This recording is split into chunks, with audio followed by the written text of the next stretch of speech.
Apocalipse 4, versículo 11. Tu és digno, Senhor. Apocalipse 4, 11.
Agora, capítulo 5, versículo 12. Cantemos juntos, Apocalipse, capítulo 5, verso 12. Louvemos ao Senhor.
Apocalipse capítulo 5, versículo 13. Louvemos ao nosso Senhor. Apocalipse 5, versículo 13.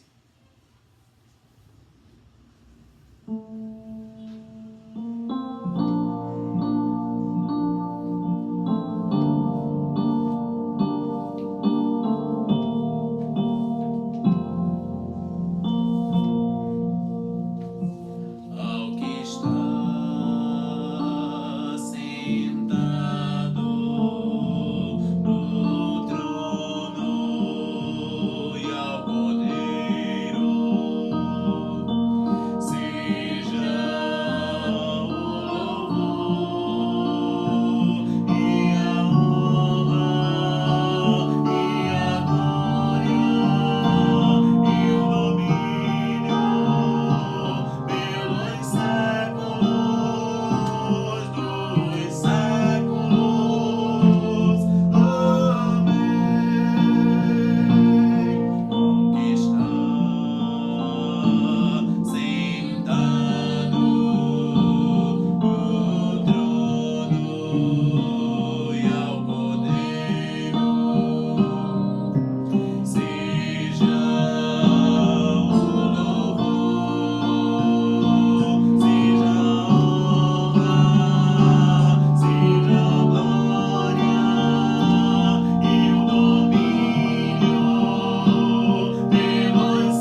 sua página para o capítulo 7 do Apocalipse. Nós vamos cantar o versículo 10 e o versículo de número 12.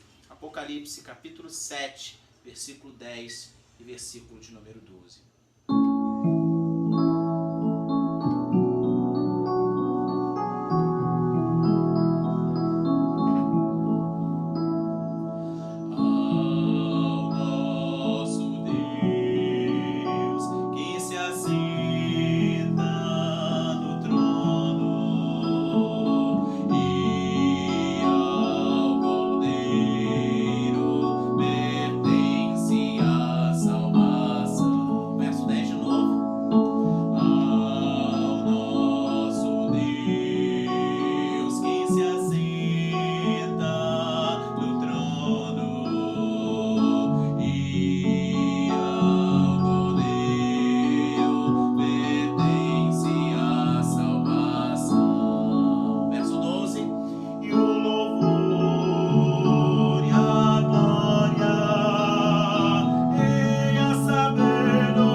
Nós tenhamos um estudo abençoado, hoje estudando a lição de número 2 da nossa revista Igreja em Apuros.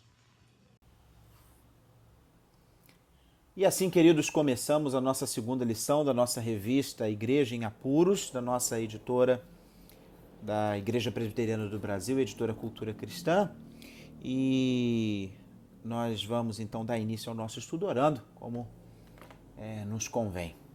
Santo e eterno Deus, ilumina o nosso coração para que o nosso estudo seja ricamente abençoador, que nós sejamos preparados para confiar no Senhor cada vez mais e compartilhar do Teu Evangelho com aqueles que ainda não Te conhecem. Que assim seja em nome de Jesus. Amém. Na aula passada nós estudamos a plantação, o contexto em que foi plantada a igreja de Éfeso, uma das 7 igrejas para as quais o apóstolo João escreve o livro do Apocalipse e remete o livro do Apocalipse, uma das igrejas que nós vamos estudar nessas próximas lições, né? A nossa revista ela tem como tema principal essas 7 igrejas, né? Vamos estudar outras coisas também, logo depois de encerrar as 7 igrejas, mas de uma forma geral nós vamos ver... nós vamos fazer um panorama, né, a respeito dessas igrejas e dos seus problemas, das suas dificuldades e aplicação para a nossa realidade. A questão é que as 7 cartas, as 7 igrejas da Ásia, elas estão escritas dentro do livro do Apocalipse. Nós precisamos compreender a respeito desse livro, do estudo desse livro, os aspectos gerais do estudo do livro do Apocalipse para poder interpretar as 7 cartas que foram escritas às 7 igrejas da Ásia de uma forma pertinente. Então, começando aí de forma introdutória a esse nosso estudo dessa nossa segunda lição, existem algumas dificuldades com relação ao estudo do Apocalipse, porque não há uma única escola de pensamento, uma única abordagem do livro do Apocalipse. De uma forma geral, nós temos três escolas de interpretação. A escola preterista, que coloca tudo no pretérito, portanto, tudo aquilo que estaria escrito no livro do Apocalipse, suas profecias, os seus ensinos já teriam acontecido no passado e estaria estritamente relacionado aos acontecimentos ali da transição do século I para o século II depois de Cristo. Nós temos a escola futurista, e aí dentro da escola futurista nós temos duas formas de interpretação básicas, que são o pré-milenismo histórico e o pré-milenismo dispensacionalista. O pré-milenismo histórico é tido como uma escola futurista mais moderada, enquanto o dispensacionalismo é uma escola futurista mais extremada nas suas interpretações. E nós temos uma terceira escola, que é a escola histórica, que entende o livro do Apocalipse como uma profecia simbólica, que está, na verdade, contando a história da igreja, né? As principais características de quem é a igreja, do que é a igreja, do que vivencia a igreja, desde a primeira vinda até a volta de nosso Senhor Jesus, e com a volta de nosso Senhor Jesus, a consumação de todas as coisas, aquilo que costumeiramente se chama de fim dos tempos. Essas escolas preterista, futurista e histórica acabam desembocando em 4 linhas de interpretação, né? Todas essas 4 linhas de interpretação, elas, na verdade, elas têm origem num problema a partir do capítulo 20, versículo 2 do livro do Apocalipse. Você vai lembrar que no capítulo 20, versículo 2, está escrito assim: ele segurou o dragão, a antiga serpente, que é o diabo Satanás, e o prendeu por 1000 anos. Essa pequena expressão, o prendeu por 1000 anos, que é a causa de boa parte da dificuldade de interpretação do livro do Apocalipse. E assim, a partir dessas concepções, dessas escolas, essas 4 linhas de interpretação elas surgem, tentando interpretar esse capítulo 20, versículo 2. Os chamados pós-milenistas, eles acreditam que a segunda vinda de Cristo ela vai acontecer depois de um longo período histórico de paz, de retidão, que é chamado de milênio. Portanto, os pós-milenistas, eles não entendem essa expressão 1000 anos como uma expressão literal, mas que indica um longo período de tempo de retidão, de justiça, de paz, chamado milênio. Essa escola de interpretação, essa linha de interpretação, ela foi muito, mas muito corrente no século XIX, né? O chamado século das missões, quando os diversos missionários, na esteira da segunda revolução industrial e na expansão, né, do desenvolvimento técnico-científico, havia a compreensão de que esses diversos missionários, pregando o evangelho em todos os lugares, haveria uma conversão de todas as nações e junto com o desenvolvimento técnico-científico e a pregação da palavra, haveria uma verdadeira transformação da sociedade, e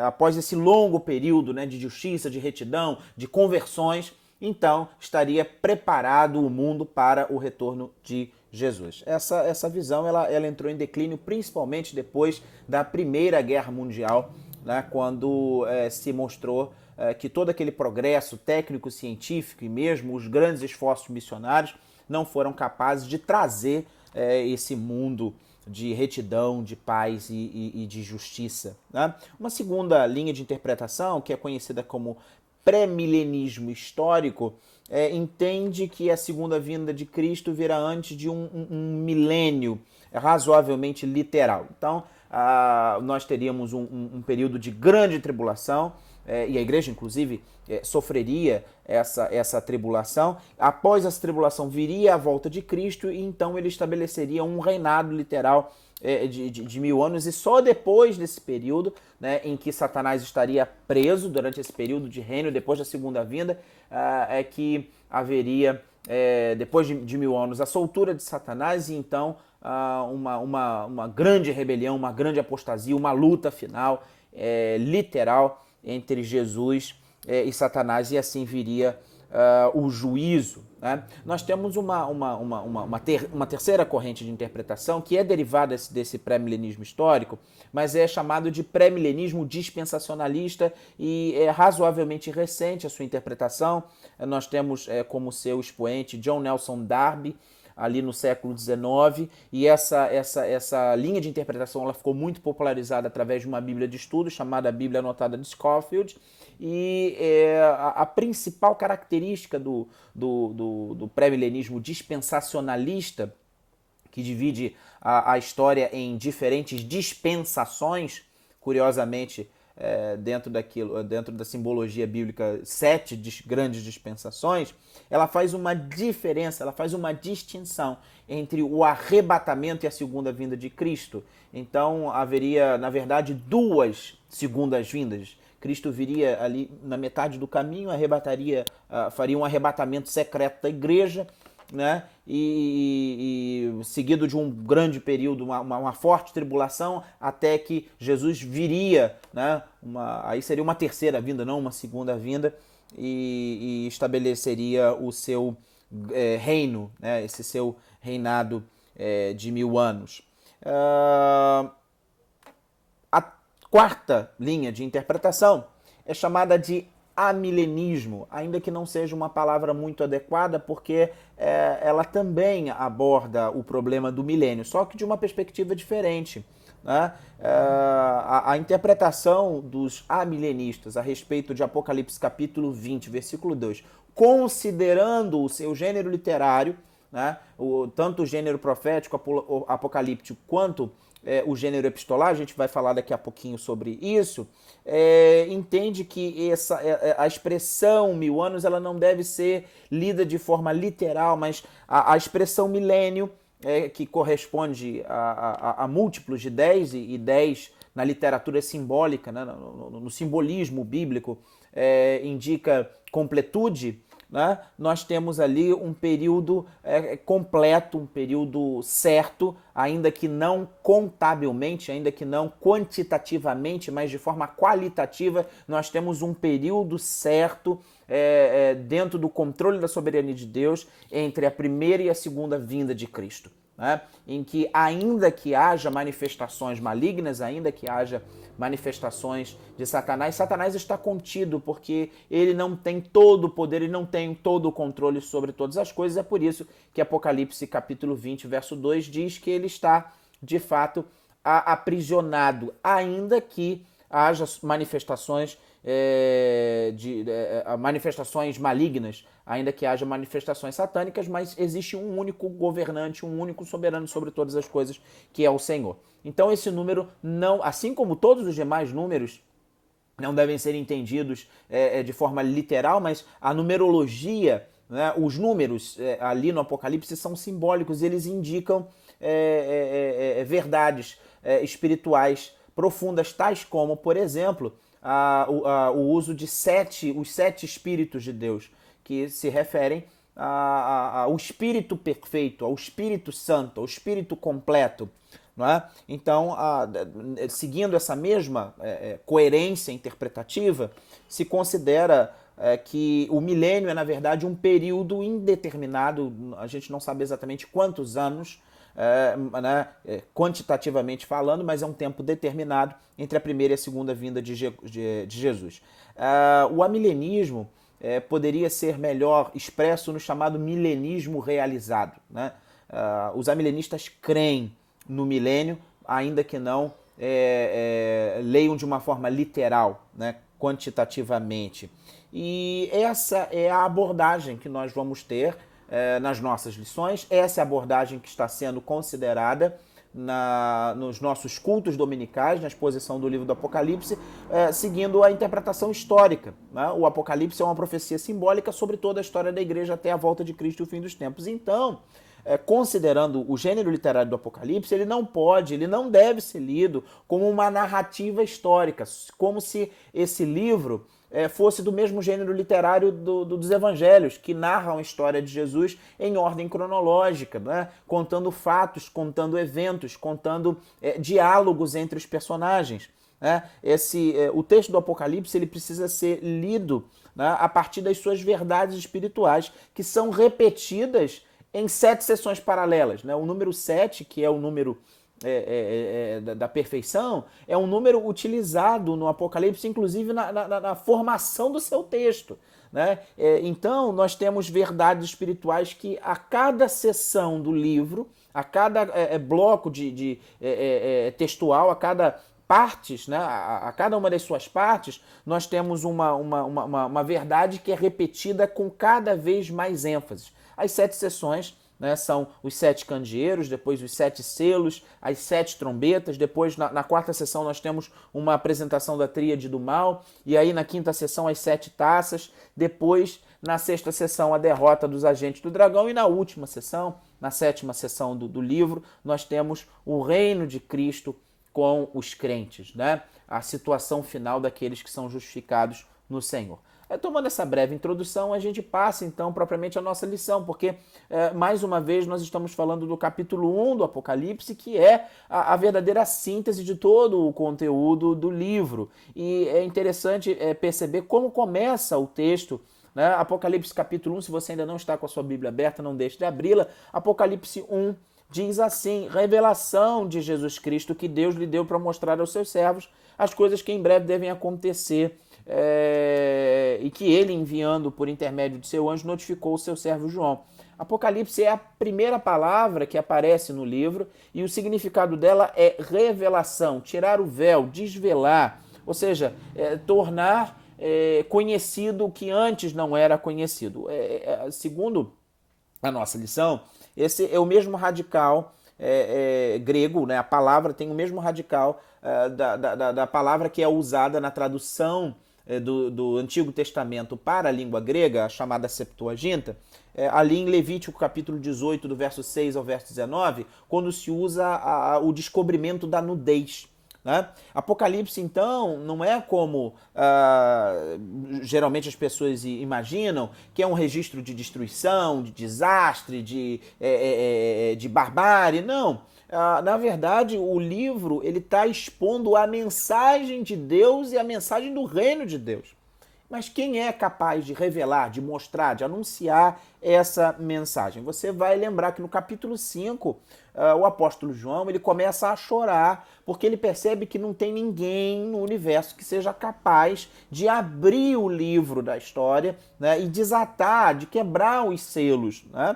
E aí você vai lembrar que no Apocalipse capítulo 5, versículo 5, nós temos a menção, né, de uma resposta que é dada a João. Olha, não fica chorando não, que tem alguém que pode fazer isso. É o leão da tribo de Judá, a raiz de Davi, aquele que venceu, e exatamente porque ele é vitorioso, ele tem condição de abrir o livro e seus selos. Então aqui nós temos a revelação de Jesus, a revelação do Messias, aquele que é da linhagem real de Davi, né? O leão da tribo de Judá, né? Aquele que é descendente de Davi e cumpre as profecias do Antigo Testamento, e que viria o Messias, o ungido, o escolhido para salvar, e ele seria da linhagem de Davi. A forma apocalíptica era um tipo específico de literatura. E é um tipo de literatura que não... você não tem só esse livro do Apocalipse. Primeiro, entre ali o final... os 2 séculos antes de Jesus, né, o ano 200 antes de Cristo, o ano 100 antes de Cristo, e depois ali no primeiro século, nos 100 primeiros anos depois de Cristo, nós temos registro de outros livros que usam o mesmo estilo literário, o estilo apocalíptico. Né? No Antigo Testamento nós temos trechos que usam forte simbologia, trechos no livro de Daniel, de Ezequiel, de Isaías, de Zacarias, e mesmo o livro dos Salmos, e todos esses textos, eles são um material que é a base para que os escritores desses livros do gênero apocalíptico, eles tenham material para escrever os seus textos. Então você vai perceber em todo o livro do Apocalipse uma grande quantidade de referências ao Antigo Testamento, às imagens do Antigo Testamento, aos símbolos do Antigo Testamento. De uma forma geral, uma das principais características desse gênero literário é um visionário, alguém que recebe uma visão dos céus. Por quê? Porque significa que Deus está revelando aquilo que ele deseja que seja conhecido aos seus servos. Né? Então, os céus eles não estão separados, né, do homem. Pelo contrário, Deus se achega até o ser humano para lhe falar. E daí a imagem do anjo, né, que é um mensageiro de Deus, que vem trazer a sua mensagem. Né? Uma das coisas mais interessantes nesse primeiro capítulo é a descrição que João faz a respeito de si mesmo como um servo que dá testemunho da palavra de Deus, e essa era a causa dele ter sido exilado na ilha de Patmos, por causa do testemunho. Testemunho, palavra que na língua grega é mártir, né? Testemunha, né? E o testemunho é o martírio. Né? Ele se envolve com a pregação da palavra a tal ponto que ele é considerado um opositor do império enviado para a ilha de Patmos. Né? No versículo 3 do capítulo 1, João escreve a primeira das 7 bem-aventuranças que nós temos nesse livro. Né? Bem-aventurados aqueles que leem, aqueles que ouvem a palavra da profecia. Então aqui nós temos uma referência ao texto escrito do livro. Essa profecia ela tinha que ser lida de forma pública, no culto público daquelas igrejas, né? Por causa da importância da sua mensagem. Todos aqueles que lessem, todos aqueles que ouvissem essa mensagem eram felizes. Eles tinham que ter regozijo, tinham que ter alegria no coração, porque a mensagem que está sendo proclamada aqui é uma mensagem verdadeira, é uma mensagem fiel e que precisa ser trazida ao conhecimento da igreja recorrentemente, precisa ser lembrada, precisa ser memorizada, precisa ser gravada. E é uma mensagem que traz conforto, que traz paz ao coração. João é o profeta que tem o acesso ao conselho secreto de Deus e ele olha por detrás do véu e exatamente por isso ele dá testemunho daquilo que ele viu e ouviu. O apóstolo João, ele escreve, né, que o tempo está próximo. Ele está se referindo, obviamente, a uma profecia que tem sentido de futuro que está para acontecer, mas também aqui ele está se referindo a um novo começo, a algo que já aconteceu. O nascer de um novo mundo que começa com a vitória de Jesus na cruz do Calvário e na sua ressurreição.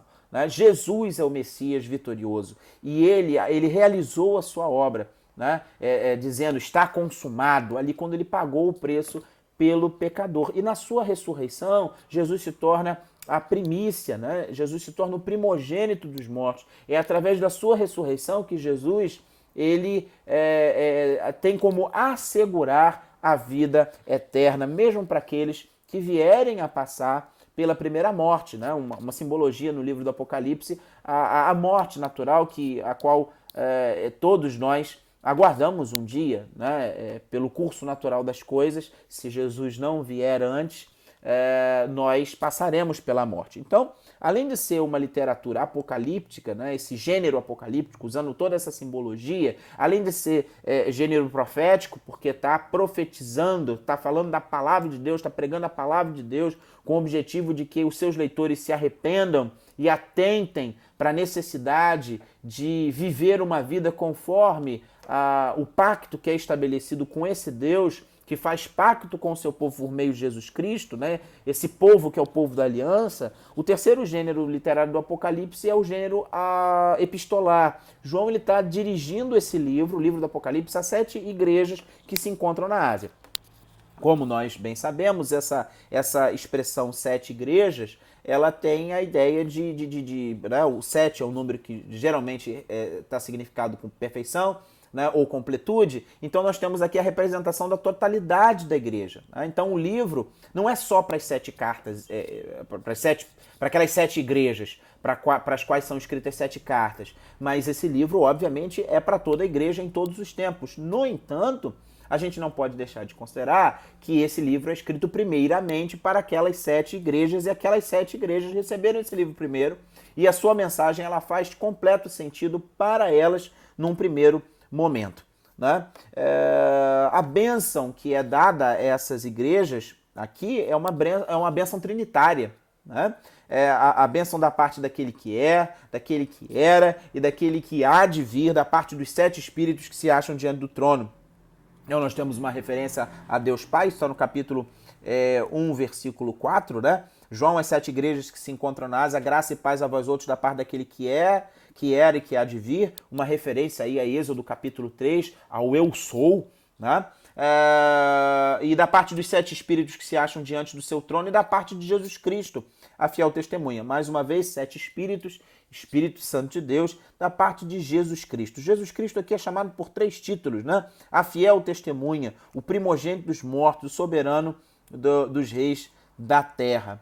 né? Aqui está sendo apresentado o Messias de Israel, o ungido, né? Aquele que nos ama, que pelo seu sangue nos libertou dos nossos pecados e nos constituiu reino e sacerdote. Aqui nós temos a apresentação de Jesus como o noivo que ama a sua igreja, como o redentor que se sacrificou em função dos pecados da sua igreja, desse rei que conhece todas as coisas, que governa todas as coisas e reina num novo reino, né, que é a sua igreja. Né? Nós somos seus súditos, nós somos o seu reino. Ele que, sendo sumo sacerdote, nos chama para sermos sacerdotes e assim termos acesso direto a ele, e não somente acesso direto a ele, como também nos santificarmos, né, buscando a transformação das nossas vidas, a aplicação da palavra de Deus nas nossas vidas.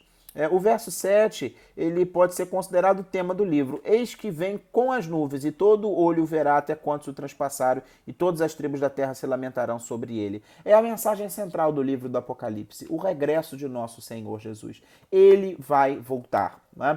A obra de Jesus na cruz do Calvário e na sua ressurreição indica a formação de um novo mundo, a volta do que deveria ser, na verdade, melhor. Né? Se lá no Antigo Testamento nós temos o primeiro homem, Adão, pecando, né, falhando em obedecer às leis de Deus, nós temos o nosso Senhor Jesus vindo e assumindo a natureza humana, e esse segundo Adão, Cristo Jesus, pela sua obediência, ele satisfaz a Deus e também paga o preço pelo pecado, e esse segundo Adão, Jesus Cristo, ele vence na cruz, ele vence na sua ressurreição, para agora trazer um novo mundo, uma nova realidade. Né? No final do livro do Apocalipse nós temos essa expressão, eis que faço novas todas as coisas. E o mundo ele não está caminhando para o desgoverno, para o caos total, pelo contrário, né? As coisas estão acontecendo como consequência do pecado do ser humano, mas chegará o dia em que esse Jesus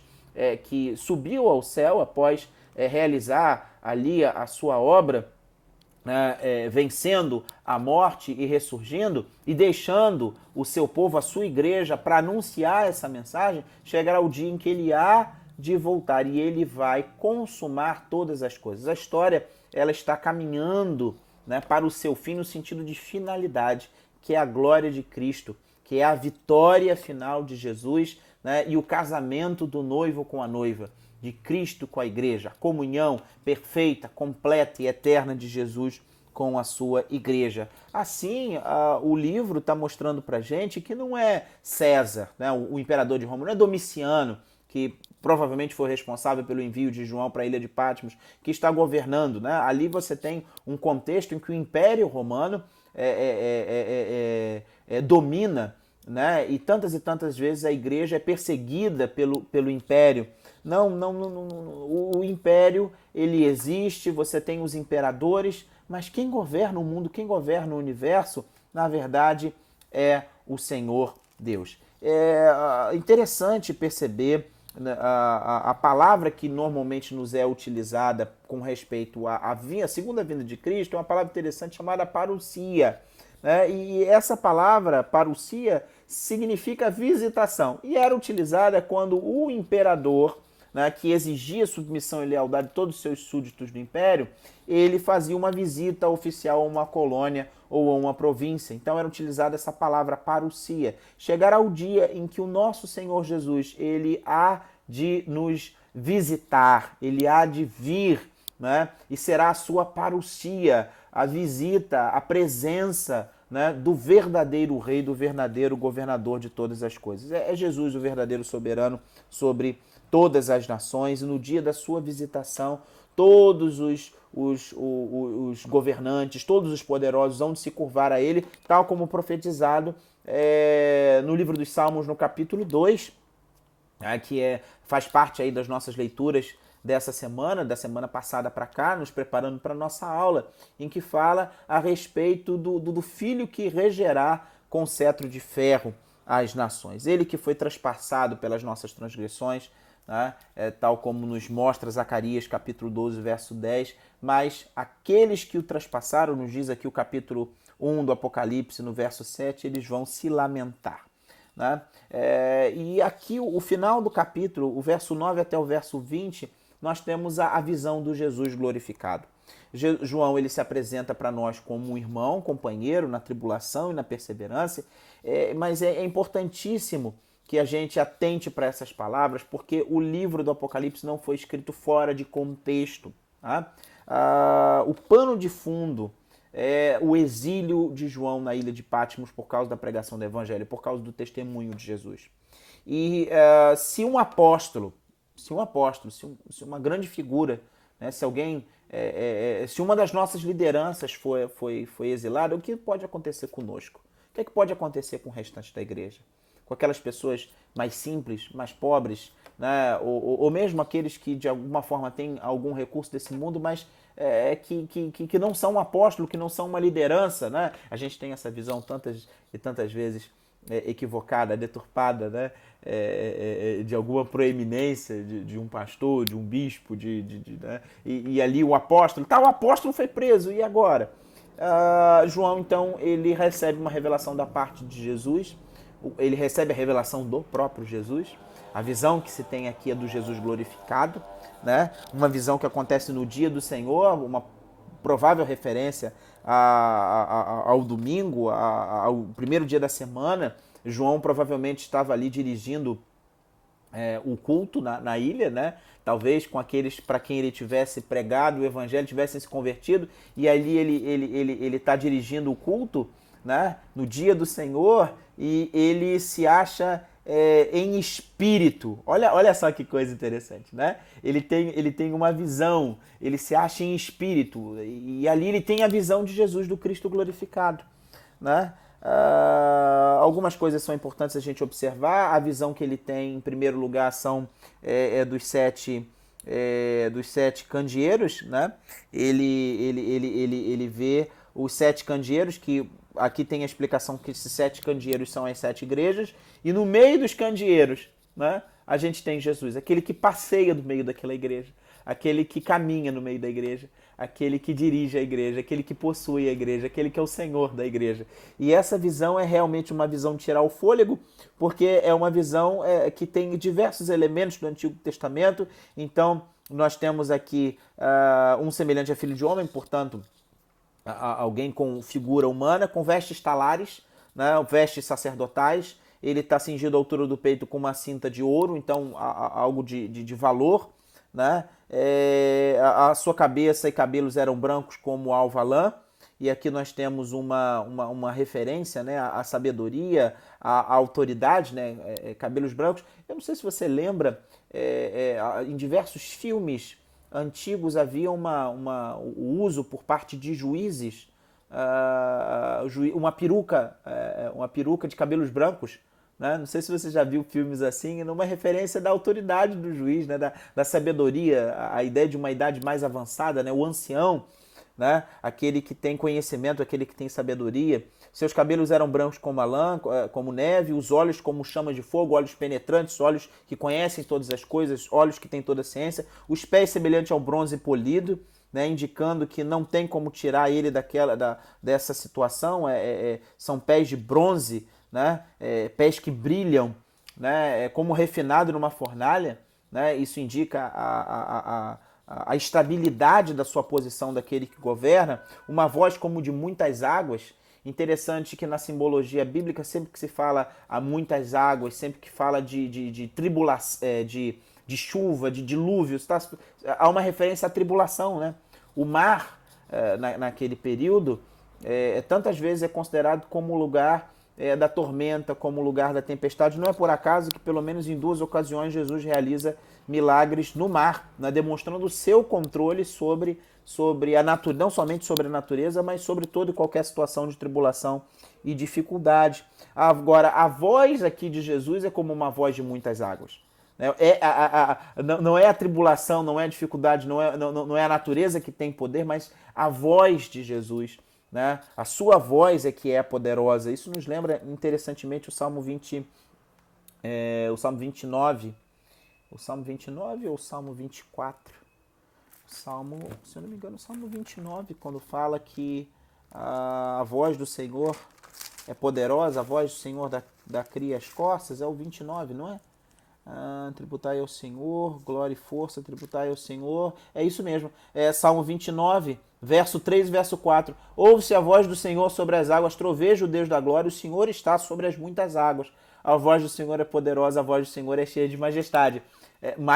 Aqui a gente tem referências ao Antigo Testamento, em todo o livro do Apocalipse, aqui nessa visão de uma forma muito especial. E aqui tinha na mão direita 7 estrelas, né, que mais à frente é explicado que essas 7 estrelas são os 7 anjos, né, das igrejas, que numa interpretação corrente pode se referir aos pastores dessas igrejas, aos mensageiros, aqueles que pregavam a palavra de Deus. E os 7 candeeiros são as 7 igrejas. E aqui diz que da sua boca saiu uma afiada espada de 2 gumes. O seu rosto brilhava como o sol na sua força. Quando o vi, caí aos seus pés como morto, porém ele pôs as mãos sobre mim e sobre a minha mão direita, dizendo: não temas, eu sou o primeiro e o último. A nossa lição, ela traz uma referência interessante dessa visão. O autor aqui, ele faz uma comparação com um livro de C.S. Lewis, um interessante livro, O Leão, a Feiticeira e o Guarda-Roupa, no qual nós temos um diálogo em que Aslan, o leão, né, é apresentado àquelas crianças e olha só a expressão. Se conseguir manter-se em pé diante dele, olhá-lo cara a cara, já é o caso para se dar parabéns para vocês. Porque se alguém chegar na frente de Aslan sem sentir medo, ou é o mais valente de todos, ou então é um completo tolo. E aí uma das crianças, né, naquele livro, né, de C.S. Lewis, ela pergunta, né, mas ele é tão perigoso assim? Esse leão é tão perigoso assim? E aí o interlocutor, né, que era um castor, diz o seguinte para a menina: então você não ouviu o que a senhora castor, a minha esposa, acabou de dizer? Quem foi que disse que ele não é perigoso? Claro que é perigosíssimo, mas acontece que ele é bom, ele é rei. Eu disse e repito. Né? Nesse livro, né, desse conjunto de livros, na verdade, as Crônicas de Nárnia, né, nós temos aí uma espécie simbólica, né? O leão, dentro da literatura ali, naquela apresentação para as crianças, de certa forma simboliza o Filho de Deus, o leão da tribo de Judá. E na literatura, né, criada por C.S. Lewis, nós temos um trazer à memória, uma reflexão dessa visão que precisamos ter de Jesus. Ele é o Todo-Poderoso. Ele é majestoso. E esse Jesus, ao mesmo tempo que ele é Rei dos Reis e Senhor dos Senhores, que nos causa espanto, que nos causa admiração, né? E por isso, por causa da sua glória, nós caímos aos seus pés, mas esse Jesus, ele é bondoso, ele é amoroso, ele é cuidadoso, e ele ergue os seus servos, né? E ele afirma: não temam, não tenha medo. E então há um comissionamento de João para que aquele João que teve a visão do Cristo glorificado escreva as igrejas, e escreva para que aquelas igrejas sejam encorajadas, sejam fortalecidas, sejam animadas. Né? A vitória de Jesus Cristo, a vitória dele sobre a morte, a vitória dele na ressurreição, é a vitória anunciada aqui no versículo 18. Não temas, eu sou o primeiro e o último, aquele que vive. Eu estive morto, mas eis que eu estou vivo pelos séculos dos séculos, eu tenho as chaves da morte e do inferno. Escreve as coisas que viste e as que são e as que hão de acontecer depois dessas. Conta o mistério das 7 estrelas que viste na minha mão direita e os 7 candeeiros. As 7 estrelas são os 7 anjos das 7 igrejas. Os 7 candeeiros são as 7 igrejas. João, você está na ilha de Patmos, você está exilado, mas não tenha medo. Todas as coisas estão debaixo do meu controle, do meu governo, é o que diz o Senhor Jesus. Para a igreja do primeiro século, no final da transição do primeiro para o segundo século, a mensagem é: apesar de todas as coisas, eu governo. Né? Então, não importa quais sejam as acusações que vocês estão sofrendo, os cristãos sofreram muitas acusações, tais como insurreição, ateísmo, porque não acreditavam nos diversos deuses, mas em um só Deus. Então, a acusação não era monoteísmo, era ateísmo. Canibalismo, porque na Santa Ceia nós comemos o pão e dizemos: isso é o meu corpo. Né? Então, tantas e tantas vezes fomos acusados de canibalismo, fomos acusados de incesto porque nos tratamos como irmãos, então como é que pode um irmão se casar com a sua irmã? Né? E por causa dessas várias acusações de desconhecimento a respeito do cristianismo, os nossos primeiros irmãos foram perseguidos, foram torturados, foram martirizados ali no final do primeiro para o segundo século, e durante todo o segundo século, em maior ou menor proporção, os cristãos foram extremamente perseguidos. Qual é a mensagem que está sendo enviada a eles? Não temam, não tenham medo. Há aflições, tais como eu avisei a vocês, né? O Senhor Jesus já havia avisado. Existem aflições, mas tem bom ânimo, eu venci o mundo. As visões de João são uma revelação dessa vitória de Jesus, e elas querem trazer esperança ao povo de Deus, para que o povo de Deus continue vivendo, continue lutando, continue pregando, continue anunciando a respeito dessa mensagem. A igreja, ela precisa dia após dia não deixar de reconhecer o sofrimento e as lutas, mas a igreja precisa, sem sombra de dúvida, olhar mais para o Cristo glorificado, o Cristo vitorioso, e perceber que as suas lutas do presente, elas são acompanhadas por esse Jesus. E ele é não somente o motivo, não somente a razão de uma mera esperança, no sentido de uma mera expectativa, mas de uma esperança confiante, de uma expectativa convicta de que ele governa todas as coisas, de que o sofrimento, ainda que faça parte, ele é confortado e consolado no nosso coração pelo Espírito Santo, né, de Deus, e que nós não precisamos temer, porque o mundo não está desgovernado. Chegará o dia em que ele há de voltar, todas essas coisas ficarão para trás. Enquanto isso, nós continuamos a nossa missão, sustentados, guiados, guardados, protegidos, animados por esse Jesus tão precioso, que um dia há de regressar. Que assim seja, meu querido irmão, que o seu coração sinta-se confortado, e mesmo no sofrimento, mesmo na luta, mesmo na tribulação, mesmo nos tempos tão difíceis que nós temos vivido, você não deixe de olhar para esse Jesus glorificado, você não deixe de se fortalecer nesse Jesus glorificado, e nele você encontre forças para continuar vivendo na sua vida o Evangelho do Senhor Jesus e pregando a todos aqueles que te cercam. Um forte abraço. Glória seja dada ao nome do nosso Senhor Jesus Cristo. Que a visão do Cristo glorificado, tal como nós lemos em Apocalipse capítulo 1, seja a fonte da nossa esperança, do nosso regozijo e também do nosso louvor. Eu quero convidar você a, junto comigo, a nós encerrarmos esse nosso estudo desta semana, cantando o hino de número 269 do nosso Inário Novo Cântico. Seja bendito o Cordeiro, alvo mais que a neve, esse sangue desse Cordeiro assim nos tornou. Louvemos ao Senhor.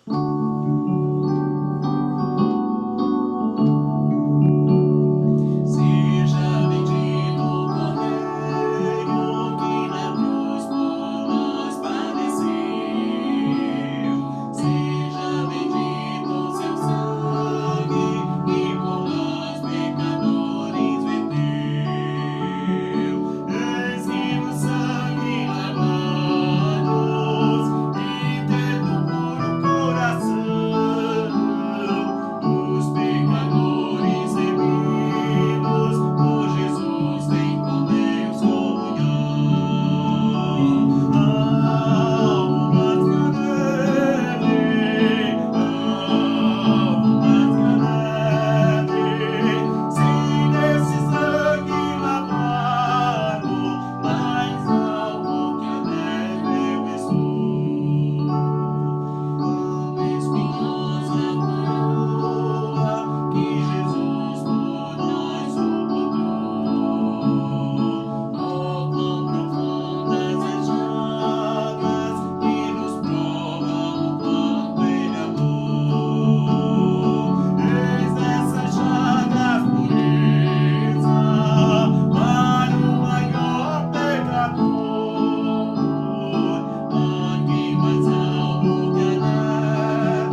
quinta-feira, às 19 horas, nosso culto de oração dirigido pelo nosso irmão seminarista Wilson.